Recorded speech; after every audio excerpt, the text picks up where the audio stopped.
नमस्कार, मैं हूं केशव कुमार और आप देख रहे हैं हरियाणा न्यूज की प्राइम टाइम डिबेट। एक तरफ देश में कोरोना की रफ्तार में थोड़ी गिरावट दर्ज की जा रही है, तो वहीं प्रदेश में कोरोना की रफ्तार में तेजी देखने को मिल रही है। एक दिन में जहां प्रदेश में कोरोना के 9,000 से ज्यादा मामले सामने आए, दूसरी तरफ 6 महीने के बाद ऐसा हुआ है कि एक दिन में कोरोना की वजह से 12 लोगों की जान चली गई। आखिरकार वो क्या कारण है जो हम देखते हैं कि हरियाणा से सटी देश की राजधानी दिल्ली में आंकड़े गिर रहे हैं, देश के आंकड़े गिर रहे हैं। एक्सपर्ट्स ये कह रहे हैं कि कोरोना का पीक जा चुका है, अब आंकड़े गिरेंगे, लेकिन प्रदेश में आंकड़े बढ़ रहे हैं। क्या वो अलग अलग कारण हैं? क्या लापरवाही भी इसका कारण है? क्या वैक्सीनेशन में ढिलाई इसका कारण है? या सरकारों की टेस्टिंग की प्रक्रिया जो है वो इन आंकड़ों के खेल में एक प्रमुख कारण बनी हुई है? इन तमाम पहलुओं पर चर्चा करेंगे, लेकिन उससे पहले विस्तार में आप इस रिपोर्ट को देखिए और पूरे मामले को समझिए।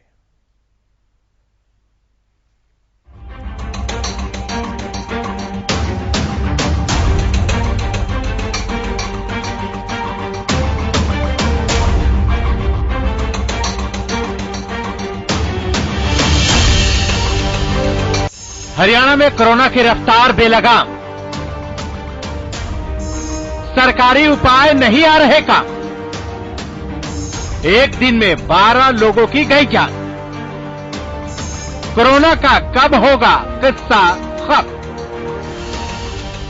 प्रदेश में कोरोना की बढ़ती रफ्तार ने लोगों की मुश्किलें बढ़ा दी हैं। हर दिन नए आंकड़े लोगों को चौंका रहे हैं। पिछले कई दिनों से मामले 9,000 के आसपास हैं। अगर दिल्ली और मुंबई की बात करें तो वहां संक्रमण दर में कमी के साथ ही नए मामलों में भी कमी देखने को मिल रही है, लेकिन हरियाणा में आंकड़े नीचे आने के नाम ही नहीं ले रहे। हालांकि स्वास्थ्य मंत्री ने ऐलान किया था कि भीड़ भाड़ वाले जगहों पर उन्हीं लोगों की एंट्री होगी जिन्होंने कोरोना के डबल डोज लिए हैं। पर सवाल यह है कि इसके बाद भी प्रदेश में कोरोना की रफ्तार कम क्यों नहीं हो रही है। स्वास्थ्य मंत्री अनिल विज ने प्रदेश में बढ़ते कोरोना के आंकड़ों के लिए दिल्ली को जिम्मेदार ठहराया था। रोज के नए केसेस हैं जो कि लगभग 9,000 हैं। उसमें से आधे से ज्यादा तो गुड़गांव, फरीदाबाद, सोनीपत के हैं। दिल्ली के अनियंत्रित संक्रमण का हरियाणा पर बहुत प्रभाव पड़ता भी है और पड़ भी रहा है, लेकिन हम अपने प्रदेश में आवश्यकता के अनुसार सब जगह पर स्वास्थ्य सेवाओं का इंतजाम करके उनसे निपट रहे हैं। दिल्ली और हरियाणा के कोरोना आंकड़ों को देखें तो दिल्ली में केस तो कम हुए हैं, लेकिन हरियाणा के तुलना में दिल्ली में अब भी कोरोना केसों की संख्या ज्यादा है। दिल्ली में 16 जनवरी और 17 जनवरी को आए कोरोना केसों पर नजर डालें तो 16 जनवरी को दिल्ली में जहां 18,340 नए मामले आए थे, वहीं 17 जनवरी को इसमें करीब 6,000 की गिरावट दर्ज की गई और नए मामले 12,527 तक सिमट गए। वहीं पिछले 6 महीने में एक दिन में कोरोना की वजह से प्रदेश में 12 लोगों की जान गई है। दिल्ली और मुंबई में गिरावट दर्ज होने के बाद देश में भी मामले 2.5 लाख से नीचे आ गए हैं, लेकिन सवाल यह है कि आखिर प्रदेश में कोरोना की रफ्तार पर लगाम क्यों नहीं लग रही है। क्या लोग कोरोना के नियमों की अनदेखी कर रहे हैं? अगर समय रहते लोग नहीं चेते तो परेशानी सिर्फ सरकार के लिए नहीं होगी, बल्कि लोगों को भी इससे दो चार होना पड़ेगा। Bureau report, Haryana.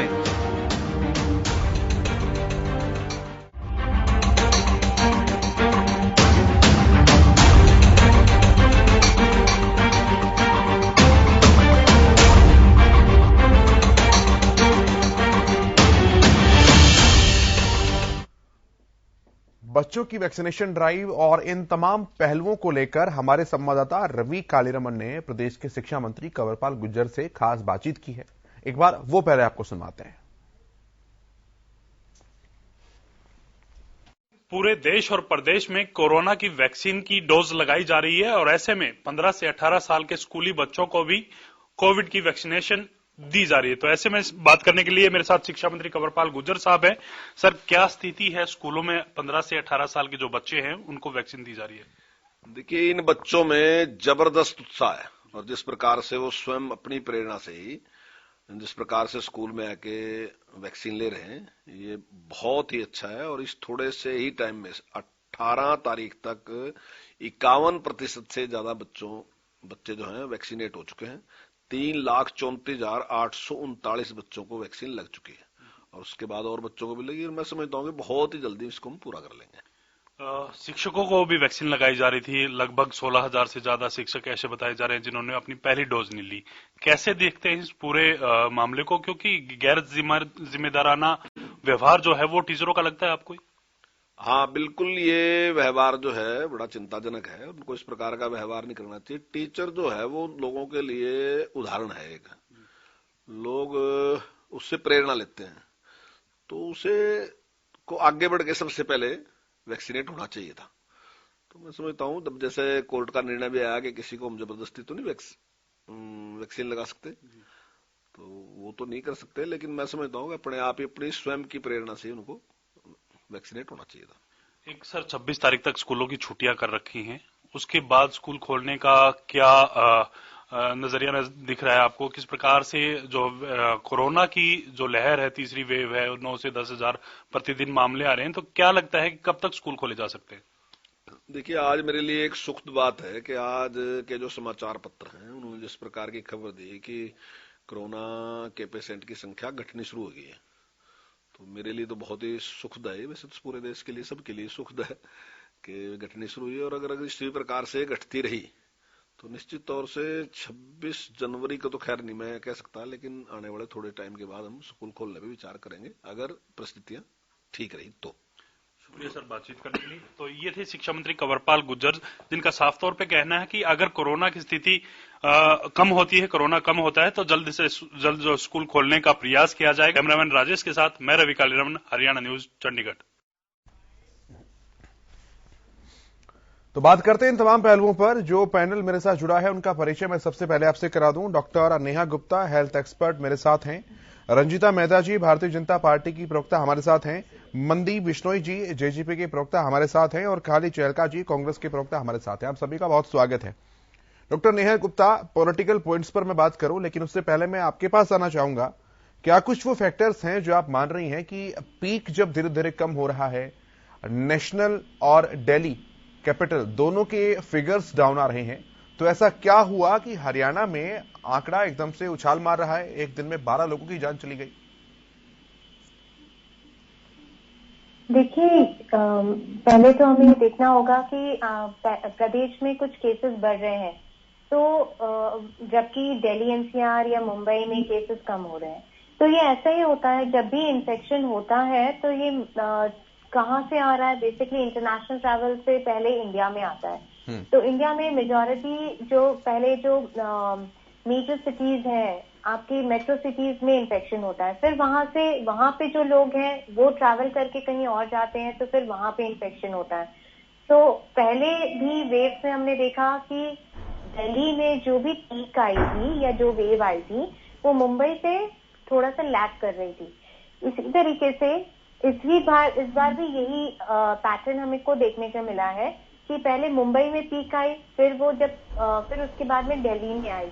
अब हम दिल्ली एनसीआर की बात करें तो दिल्ली और गुड़गांव में डेफिनेटली केसेस बढ़े और अभी डिक्लाइन में है या कम हो रहे हैं। लेकिन जो लोग दिल्ली से फिर ट्रैवल करके इंटीरियर्स में गए, जैसे हरियाणा के दूसरे क्षेत्रों में गए, वहां पे फिर वो इन्फेक्शन हुआ और फिर वो दूसरों को होगा। तो इसी कारण मेरी समझ में, बिकॉज ट्रैवलिंग आपका, जैसे कि आप किसी भी पानी में कोई कंकड़ फेंके, उसकी बहुत सारी लहरें होती, पहले बीच में होती है फिर पेरिफेरी में जाती है। उसी तरह से कोविड का भी है कि आपका मेट्रो सिटीज में पहले आएगा, उसके बाद में फिर पेरिफेरी में फिर वो उछाल आएगा, और जो कि आपके आंकड़ों में फिर दिखेगा कि हाँ केसेस बढ़ रहे हैं। यानी कि जो हेल्थ मिनिस्टर अनिल विज बात कह रहे हैं कि दिल्ली जो है वो फैक्टर है जिसमें गुड़गांव, फरीदाबाद और सोनीपत यहां पर केसेस बढ़ रहे हैं, तो यानी कि उनकी बात को हवा हवाई नहीं माना जा सकता है। बिल्कुल, अगर cases different parts of the country, उसमें डिफरेंट टाइम्स में पीक आएगा, तो इसको थोड़ा सा टाइम लगेगा। जहां पे अभी फिर से केसेस बढ़ रहे हैं, वहां पे अगर कोविड एप्रोप्रिएट बिहेवियर का स्ट्रिक्ट पालन हो, ऑब्वियसली जो पेशेंट्स इन्फेक्टेड होंगे वो भी होम आइसोलेशन में रहेंगे, तो फिर ये केसेस अगले 1 या 2 हफ्ते में फिर कम वहां पे हो जाएंगे। ठीक है रंजीता मेहता जी, मैं आपके पास आता हूं इसी सवाल को लेकर। फिगर कंट्रोल्स क्यों नहीं हो पा रहे हैं? क्या वाकई बहुत ज्यादा मात्रा में दिल्ली से और हरियाणा में आने वाले लोगों की तादाद बहुत ज्यादा है और गुड़गांव, फरीदाबाद, सोनीपत इन इलाकों को खामियाजा भुगतना पड़ता है थोड़ा सा कैपिटल टच होने के कारण?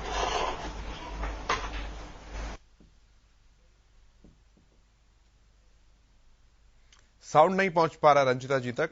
मनदीप जी, मैं आप ही के पास आता हूं इस सवाल को लेकर, तब तक उनके कनेक्शन को ठीक करते हैं। आवाज सुन पा रहे हैं मनदीप जी आप?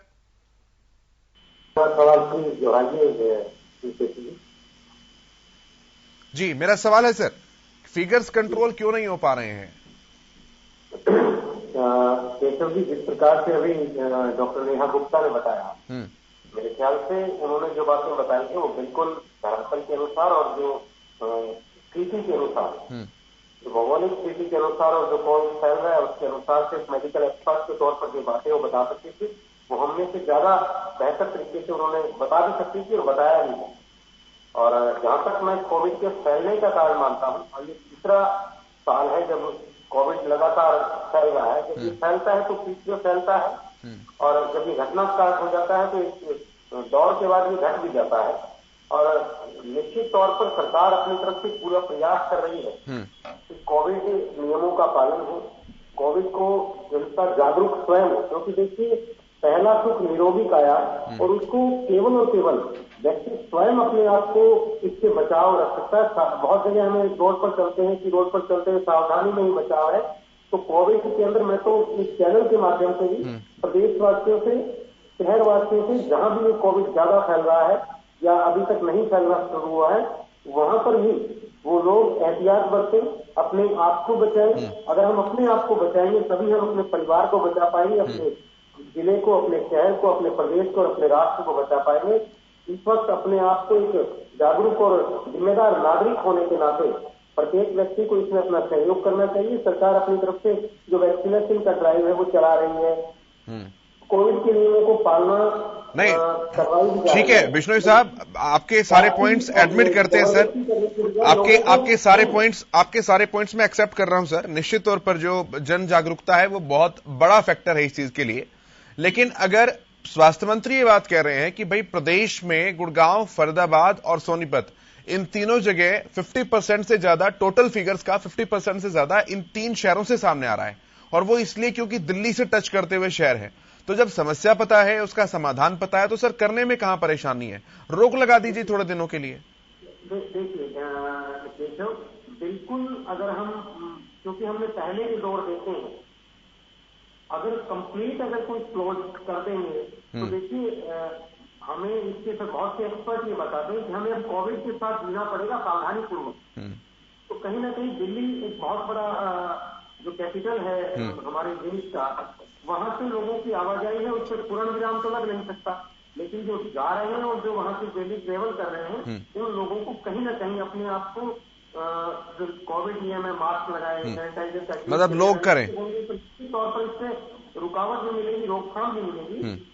व्यक्ति स्वयं अपनी रक्षा कर सकता है, स्वयं रक्षा कर सकता है। ठीक है सर, मैं आता हूं, मैं एक इनिशियल कमेंट ले लूं पहले सबसे, फिर मैं वापस आऊंगा बहस पर। मैं एक इनिशियल कमेंट ले लूं पहले, फिर मैं वापस आऊंगा। रंजीता जी, आप करेक्ट हो चुकी हैं हमारे साथ। मेरा सवाल वही है आपसे कि आसपास फिगर्स बढ़ रही हैं, घट रही हैं, और प्रदेश में फिगर बढ़ रही है। स्वास्थ्य मंत्री कह रहे हैं कि दिल्ली से कोरोना इंपोर्ट हो रहा है प्रदेश के अंदर, तो फिर रोक क्यों नहीं लग पा रही है उन पर? रंजीता मेहता जी। देखिए केशव, निश्चित तौर पे जो हमारे स्वास्थ्य मंत्री अनिल जी ने कहा है वो जो न्यूज है वो ऑथेंटिक है, क्योंकि आपने ये तो बता दिया कि रविवार को वहां पर 18,340 केस थे, साथ में आप ये भी बताइए कि उस दिन 28 मौतें भी हुई थी वहां। तो कहीं ना कहीं आधी चीज बताना और आधी चीज ना बताना भी एक बहुत बड़ा कारण होती है। नहीं, मैं मौतों की तो बात ही नहीं कर रहा ना, अभी तो मैं केसेस की बात कर रहा हूँ। जब मैं मौत की बात करूंगा तो मैं मोर्टेलिटी की फिगर्स भी दूंगा मैम आपको। जी बिल्कुल, हम इस बात के लिए सौभाग्यशाली है कि अभी तक हरियाणा की मोर्टेलिटी रेट बहुत ही कम है। पड़ोसी राज्यों के मुकाबले अगर हम महाराष्ट्र की बात करते हैं, दिल्ली एनसीआर की बात करते हैं, वहां के मुकाबले यहाँ पे केसेस काफी कम दिखाई देने को मिल रहे थे, क्योंकि गुड़गांव, फरीदाबाद और सोनीपत लोग डेली कम्यूट करते हैं, वहां पर जॉब करते हैं दिल्ली में और शाम को घर पे आते हैं। इसी तरीके से काफी दिल्ली के लोग एनसीआर के एरियाज में जॉब करते हैं और शाम को घर वापस जाते हैं। तो ये डेली कम्यूशन जो है वो बहुत बड़ा एक कारण है इस चीज के लिए। पर हम सरकार के लेवल पे जो कर सकते थे हमने किया है। हमने ऑफिस में अटेंडेंस जो है ऑलरेडी 50% कर दी है। 22 जिलों में रेड जोन में ऑलरेडी घोषित करना है और वहां पर उसके बाद बकायदा प्लेट लग चुकी है कि नो वैक्सीन नो एंट्री। अगर आपने दोनों वैक्सीन की डोज नहीं लगाई हुई है तो आपको किसी मॉल किसी ऑफिस में एंटर भी नहीं करने दिया जा रहा। और अगर आप बिना वैक्सीन के ओपनली घूमते हुए नजर आते हैं तो धारा 185 के तहत आपको गिरफ्तार भी किया जा सकता है और आपके ऊपर केस भी दर्ज की जा सकती है। तो तमाम वो सख्ताई तो सरकार को करनी चाहिए, हरियाणा सरकार के द्वारा की जा रही है। और जहां तक टेस्टिंग की बात है, जहाँ पे पिछले सालों में जब कोरोना की पहली वेव आई थी हमारे पास एक भी टेस्टिंग लैब नहीं थी। तुरंत तो सरकार के द्वारा उसी समय 35 टेस्टिंग लैब खोली गई और 65,000 से 70,000 टेस्ट डेली जो है हमारी सरकार कर रही है। एक हफ्ते में 25-25 लाख टेस्ट जो है हमारी सरकार ने किए हैं। तो निश्चित तौर पे मैं शाबाशी देना चाहती हूँ मनोहर सरकार को, जिसमें दूरंदेशी चलते हुए जो ऑक्सीजन के प्लांट है, आज यमुनानगर के अंदर आज नए प्लांट और खोल दिए हैं ताकि 3500 लीटर प्रति मिनट के हिसाब से उसमें ऑक्सीजन प्रोड्यूस की जा सके। तो सरकार की तमाम उठाई जा रही है। आज ठीक है रंजीता जी, जिस सख्ताई की बात आप कर रही हैं डेफिनेटली ऐसा है, वो होना चाहिए और अब सरकार को भी इस तरह की अब तमाम चीजें बनानी चाहिए, बनाई भी जा रही हैं। लेकिन बावजूद उसके जहां सामान्य नागरिक की आप बात कर रहे हैं कि अगर वैक्सीन नहीं लगवाते हैं, सार्वजनिक जगह पर जाते हैं, तो तमाम तरह की चीजें आपने कही। हरियाणा के स्कूली शिक्षकों का ही आज एक आंकड़ा आया है, 8,500 से ज्यादा शिक्षक टीचर्स ऐसे हैं जिन्होंने अभी तक वैक्सीन नहीं ली है। और वो स्कूल के टीचर्स हैं जो कि बच्चों को ये नोटिस थमा चुके हैं कि जब तक वैक्सीन नहीं तब तक एंट्री नहीं। तो पॉलिसी को बनाना और उसका इंप्लीमेंटेशन करना, दोनों में थोड़ा सा वेरिएशन यहां पर नजर आ रहा है। लेकिन निश्चित तौर पे अगर टीचर किसी भी तरीके की लापरवाही करते हैं तो रूल्स एंड रेगुलेशन सबके ऊपर लागू करते हैं।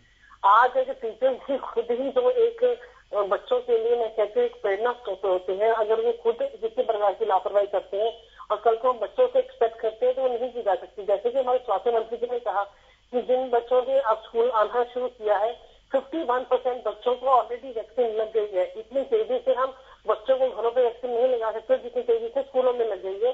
ये बहुत ही अच्छी बात है। पर उसी के पहले अगर टीचर्स ने नहीं लगवाई है या टीचर की किसी भी तरीके की कोताही है तो निश्चित तौर पे उनके ऊपर एक्शन लिया जाएगा और उनको कहा जाएगा कि पहले वो वैक्सीनेट हो, अपना क्वारंटाइन पीरियड खत्म करे, उसके बाद स्कूल में आए। ठीक है, मैं खालिद चहलका जी के पास आता हूं। खालिद जी, आपके पास आ रहा हूं मैं। क्या सरकार की तरफ से जो तर्क दिए जा रहे हैं, सरकार की तरफ से जो जस्टिफिकेशन दिया जा रहा है बढ़ते हुए आंकड़ों को लेकर, विपक्ष कांग्रेस पार्टी उससे सहमत है? केशव जी, हम आपसे लगभग हफ्ते भर पहले यहीं पे बैठ के आपके साथ डिस्कस कर रहे थे, समय यही था। दिल्ली की वजह से कुछ शहरों में ये कोरोना के मरीजों को बढ़ने की बात है। मैंने कहा था कि जब दिल्ली में इसका भारी प्रकोप है तो जो हमारे बॉर्डर के शहर हैं उनके अब तो सरकार को कुछ करना चाहिए।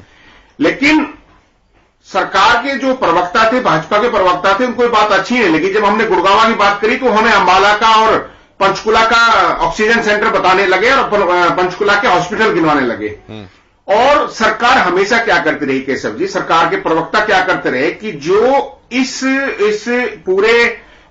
पूरी महामारी की जो जड़ है इलाज, उसकी तरफ ध्यान ना देकर पूरी की पूरी सरकार और सरकार से जुड़े लोग आंकड़े पेश करने में जोर देते रहे लगातार। अन्यथा यह महामारी पूरी दुनिया के लिए चैलेंज थी। यहीं पर बैठे हुए रंजीता जी ने यह सवाल भी उठाया कि आपका जिला नूंह में जहां कांग्रेस के विधायक है वहां पे वैक्सीनेशन नहीं हुआ है। लेकिन अब ये उसका जवाब कुछ नहीं देंगी कि वहां पे सबसे कम वो है रेट जो है उसका। लेकिन वो विषय नहीं है, छोड़ दीजिए, वो उनकी समझ है, वो लोग किस तरह से देखते हैं इसको।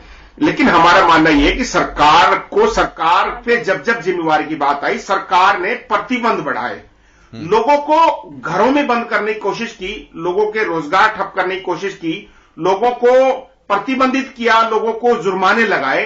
करना क्या है, वैक्सीनेशन आपको देना है, हॉस्पिटलों को अच्छा इलाज देना है, एक दिन में 12 मौतें हो जाती हैं। क्या आपको लगता है कि सरकार इसके लिए जिम्मेवार नहीं है? सरकार के जो व्यवस्थाएं हैं वो कहीं ना कहीं कहीं ना कहीं इस प्रदेश के लोगों पर भारी पड़ रही है। सरकार का सारा ध्यान व्यवस्थाएं ना देकर अपना आंकड़ा, कागजी आंकड़ा पेश करने में उन्होंने लगा रखा है। यहां तक कि पहले हमने सुना था केशव जी, एक बार माननीय मुख्यमंत्री जी दिल्ली से कंपेयर करते हुए कहा था कि इसको वैक्सीनेशन को धीरे धीरे करिए, क्योंकि एक बार उसमें दिल्ली के मुख्यमंत्री का यह बयान आया था कि हमने वैक्सीनेशन जो हमको भारत सरकार ने दिया हमने जल्दी से लगा दिया। तो हमारे मुख्यमंत्री जी ने यह कहा था कि ये क्या दिल्ली की तरह थोड़ी करेंगे आप लोग, हम धीरे धीरे लगाएंगे ताकि वो वैक्सीनेशन का जो स्टॉक है हमारे पास खत्म ना हो। तो ये जो आपने आंकड़ों में उलझाने की कोशिश करी, ये चिंता का विषय है। महामारी पूरी दुनिया के लिए चैलेंज था, लेकिन चैलेंज को एक्सेप्ट करना सरकार की जिम्मेवारी है। जब विपक्ष अपनी जिम्मेवारी निभाता है, विपक्ष सरकार पर सवाल उठाता है, तो ये कहते हैं कि ऐसा दौर है, इसमें सबको साथ आना चाहिए, राजनीति नहीं करनी चाहिए। ये ठीक बात है, राजनीति नहीं करनी चाहिए, सबको साथ आना चाहिए, लेकिन आपको नकेल के बिना भी ये प्रदेश के लोग नहीं छोड़ सकते। प्रदेश के लोगों की जिंदगियों का सवाल है, सवाल उठाना बहुत जरूरी है। आज आपने कह दिया कि दिल्ली की वजह से हो रहा है, मैंने 10 दिन पहले कहा था, तो अब क्या हो गया उसमें? अब कौन जवाब देगा उस बात का? ठीक है, रंजिता जी।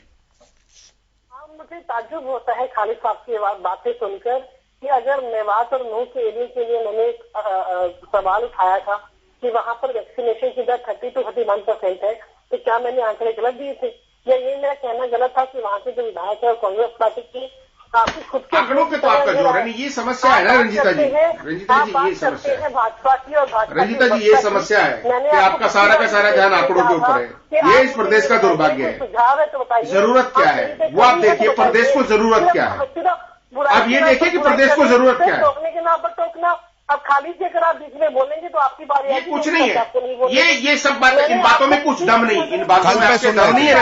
एक एक करके दूसरे की बात को सुनेंगे तो डिबेट किसी कंक्लूजन तक पहुंच पाएगी। ऑलरेडी रेडी है, तो कोई भी आपदा आती है, प्राइवेट और गवर्नमेंट हॉस्पिटल में हमने पूरी तरीके से तैयारी कर रखी है। एमबीबीएस के 3rd ईयर 4th ईयर के और पोस्ट ग्रेजुएट बच्चे ऑलरेडी सेवा पे हमने लगा दिए हैं। मोबाइल वैन जो ऑलरेडी 250 हमने मिनी बसेज रोडवेज की तैयार कर ली है। एम्बुलेंस तो उसमें मतलब 1% की कमी नहीं है। सभी स्वास्थ्य कर्मियों की हमने छुट्टी रद्द कर दी है।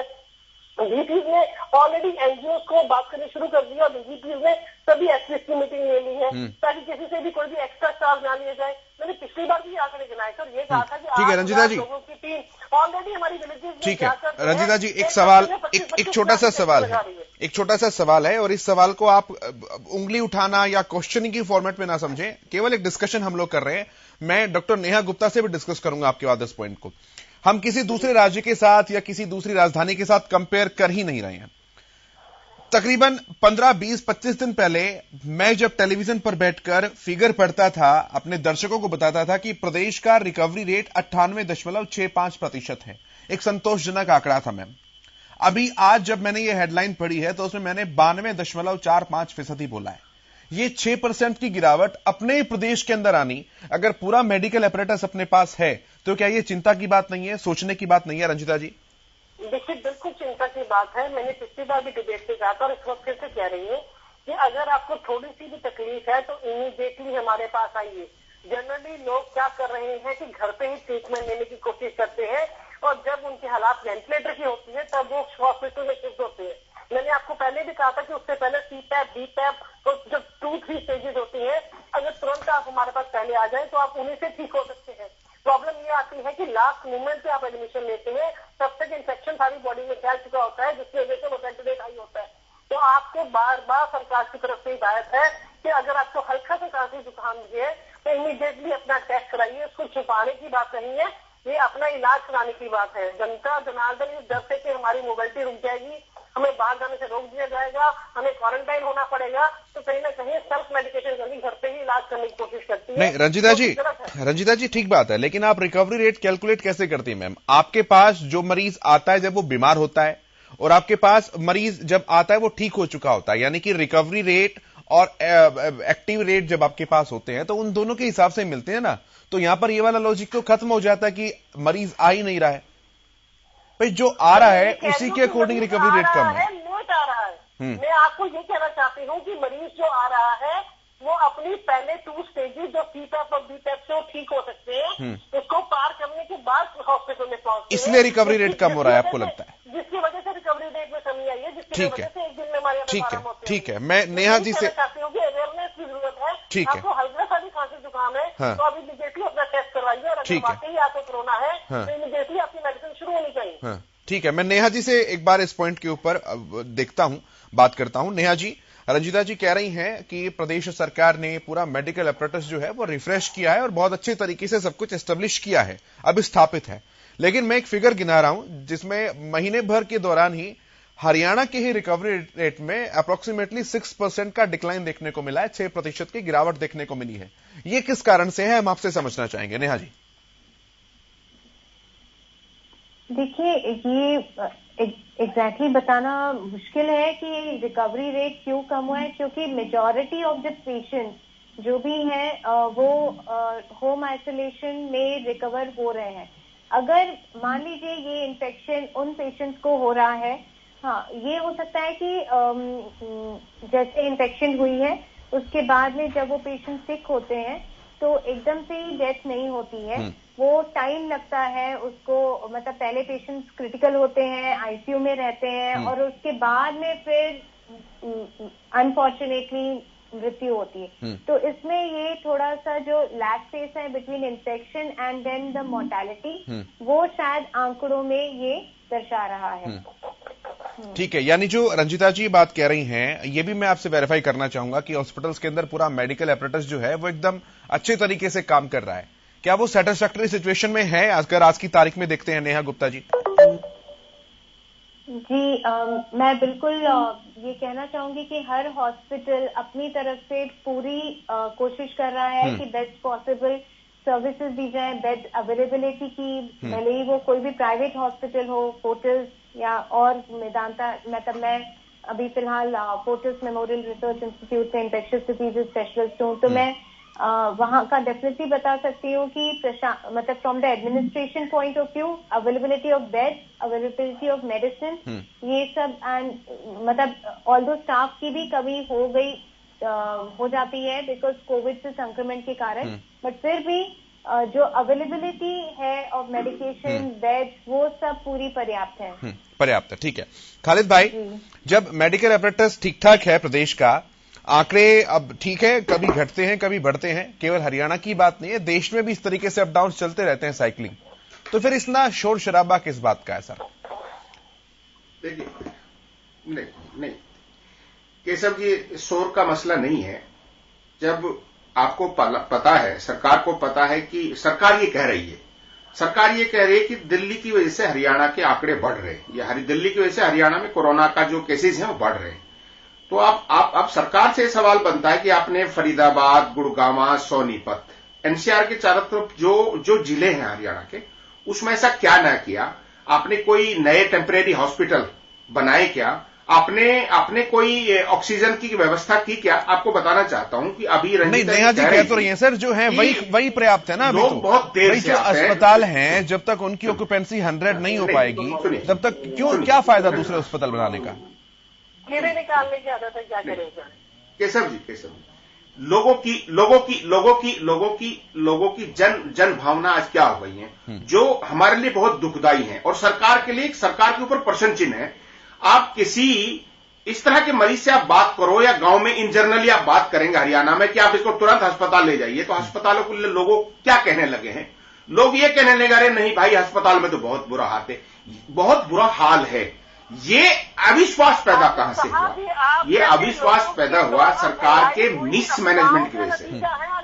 ये अविश्वास पैदा हुआ सरकार के मिसमैनेजमेंट की वजह से। खालिद चैलका जी, सुनिए, खालिद जी सुनिए, खालिद भाई आप दूसरे पे सवाल, सर सुनिए तो सही, आप मुझे सर, सरकारी व्यवस्थाओं का लचीलापन भारत के किस गांव के किस व्यक्ति ने ये कहा होगा आज तक आपकी सरकारों में भी कि भाई फलां सरकारी अस्पताल बहुत अच्छा है, वहां पर एकदम हाल शानदार रहता है? नहीं, अब सुनिए तो सही, नहीं आपकी सरकारों में कैसा था क्या सर? चीजें कहां से आती हैं? आपने 10 दिन 15 दिन पहले देखा, सुनिए तो सही मेरी बात, 10 दिन 15 दिन पहले, चलिए ठीक है, सुन लेते हैं, दो सरकार के सीनियर अधिकारियों को वीडियो वायरल हुआ, आपने देखा था? बोलिए, सुनिए, आपसे 8-10 दिन पहले 2 अधिकारियों को वीडियो वायरल हुआ था, आपने सुना? वो कौन सा वीडियो कह रहे हैं आप सर? नहीं, आपने सुना था कि नहीं सुना? कौन सा वीडियो कह रहे हैं? एक वीडियो में आपको, आप चाहे तो चैनल को उसको देख सकते हैं, एक वीडियो वायरल होता है 2 अधिकारियों का हरियाणा सरकार के, वो आपस में बात कर रहे होते हैं कि इसको रोकने के लिए खौफ को बढ़ाना जरूरी, यानी दहशत का बढ़ाना जरूरी है। अगर आप स्कूल बंद कर देंगे तो इसका बहुत बड़ा दहशत फैल जाएगा और आप लोग समझने लगेंगे कुछ ऐसा होने वाला है। ये सरकार के 2 अधिकारियों का वीडियो जो मेरे पास है, तो ये चीजें जो है सरकार पे सवाल खड़ा करती है। हम नहीं कहते, हमारी शुभकामना है लोगों के लिए। ये वक्त ऐसा है कि लोगों की जिंदगियों का सवाल है, ये कोई मुद्दा नहीं है। लेकिन आप किसी क्षेत्र में चले जाइए, कौन से मुद्दे पे इस प्रदेश के अंदर शांति है मुझे बताइए। नौकरियों में शांति है कि किसान रोज लाइनों में लग रहे हैं। आपने खालिद भाई किस तरह की लॉजिकल सी बातें हैं, इस प्रदेश का सुखी है। लॉजिकल सी बातें हैं सर। मतलब अब सरकार के 2 अधिकारी, क्या सरकार की, अब मैं आपसे पूछ लूंगा कि उन अधिकारियों की नियुक्ति किसके दौरान हुई थी, तो ये कोई बात नहीं हुई सर। फिर यही तो मैं कह रहा हूं कि ये कोई बात होती नहीं है। सवाल नहीं है सर जी, वही तो मैं कह रहा हूं, पूछने का सवाल नहीं है कि सरकार को इस तरह से ये विषय है। देखिए सरकार अभी फिगर कंट्रोल की जो बात है गुड़गांव, फरीदाबाद, सोनीपत में, वो क्वेश्चनिंग वाली बात है। उसके लिए सरकार से सवाल पूछे जाएंगे सर। लेकिन अब विपक्ष की भूमिका केवल सवाल पूछने की थोड़ी ना है। कागजों में नहीं, सवाल पूछने की है भूमिका। नहीं, सवाल पूछने की है, लेकिन भूमिका है, बिल्कुल है। इसमें क्या शक लगता है आपको? सवाल पूछेंगे सरकार से। नहीं, मैंने कहा सवाल पूछने की है, लेकिन केवल सवाल पूछने की थोड़ी ना। कहीं कहीं तो साथ देना भी बनता है ना खालिद भाई। नहीं, कहां लगता है आपको? क्या लगता है कि हाँ, कांग्रेस पार्टी ने इस प्रदेश में कोरोना के जो वैक्सीन, इस तरह के केसेज हुए, आपको लगता है कांग्रेस ने राष्ट्रीय लेवल पर लोगों के लिए काम किया है इसमें? चाहे उनको उस समय जब ऑक्सीजन की मारामारी थी, ऑक्सीजन पहुंचाने की बात थी, चाहे मेडिसिन की मदद थी, चाहे